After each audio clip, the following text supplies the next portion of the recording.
Hi everyone, this is Susie. I've been making the masks, and I was purchasing the double wide extra bias tape, which comes in a roll and it looks like this. Works really well. It's double folded, and it's about $3 a pack for 3 yards. Because everybody is out there making masks, bias tape has run out. So I'm going to make my own. I know how to do it. It's just time consuming, so it's not something I prefer to do. I'm going to go ahead and go through the process with you really quick, and then you can see how it works on your own. Bias tape is becoming harder and harder to find, so this is what you're going to have to do if you want to do a tie mask instead of an elastic mask. Okay, so the first thing I do is I went to Joann's Fabrics today, which was quite the experience. They were only allowing 10 people in the store, so I had to wait outside for almost 2 hours before I could get into the store. When I got inside the store, they were completely out of most solid color fabrics. Bias tape generally, or binding, when you use it, you're going to just want to try and find something solid that matches multiple patterns so you can use a lot of it. I usually buy a yard at a time because a yard is how long each side of the mask is. So if you have them cut it to a yard, that's one less cut you're going to have to do.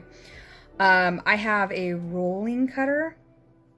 So what I like to do is just kind of line all my seams up. And we're just going to do that really quick. If you line your seams up, then you have less waste.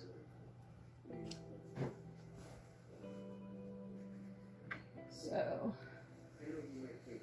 all right. I usually fold it 3 or 4 times, then I don't have to cut as far, and it's easier to measure. So for bias tape, you're going to do 2-inch strips.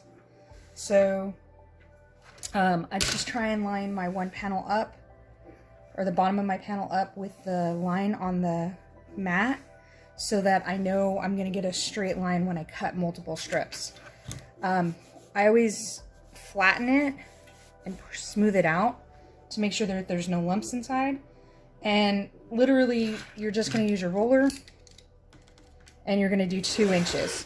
Now, if you don't have roller, that's fine. You can use scissors. It's just a little bit more time consuming. So I'm going to just do one section of 2-inch, and then we're going to actually iron it and show you how to do the bias. So by folding it, you can see here, I got 2 strips of 1 yard each. So this will make one mask. We're going to press our 2-inch piece of fabric that we cut.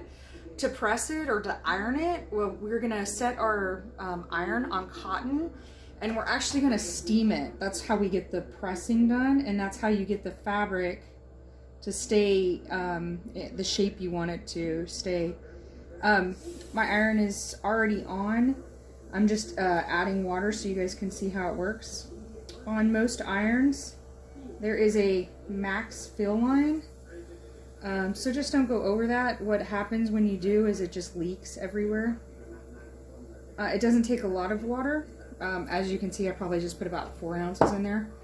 And then your iron, you want it on steam so that when you go down, it'll steam. Okay, you're going to take your 2-inch piece of fabric, and you're literally just going to fold it in half and press it. Now, I don't know about you guys, but I'm really good at burning myself with the iron. As you can see, it's steaming. So I probably take more time than the average person. One trick I've learned is if you put a towel down and you get to the end of your fabric, you can actually just kind of run it through like you would on the sewing machine. Keep the iron flat, keep your fabric folded, and slowly feed it from one end to the other. Don't do this if you don't use a towel. If you don't use a towel, you will burn your ironing board. It is hot and steamy, and you don't want to start a fire. Also, don't forget to lift your iron up after you do this, because again, you don't want to start a fire. All right. So, like I said before, this is 1 yard or 3 feet. That's how much I use on the top and the bottom of the mask. So you can see I didn't burn anything. Alright, once you have it in half, you're going to unfold the half and then fold your half in on both sides.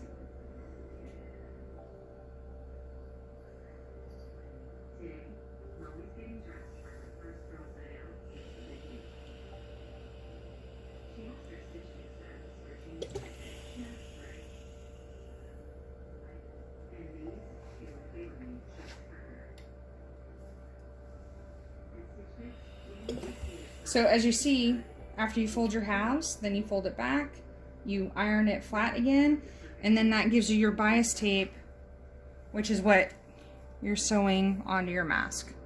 All right, if you have any questions, throw them into comments. Make sure you like and subscribe. I'll continue to have sewing videos, and then, you know, we do a lot around the house, so there'll be other videos in there too. Have a great day, guys. Hope this helped.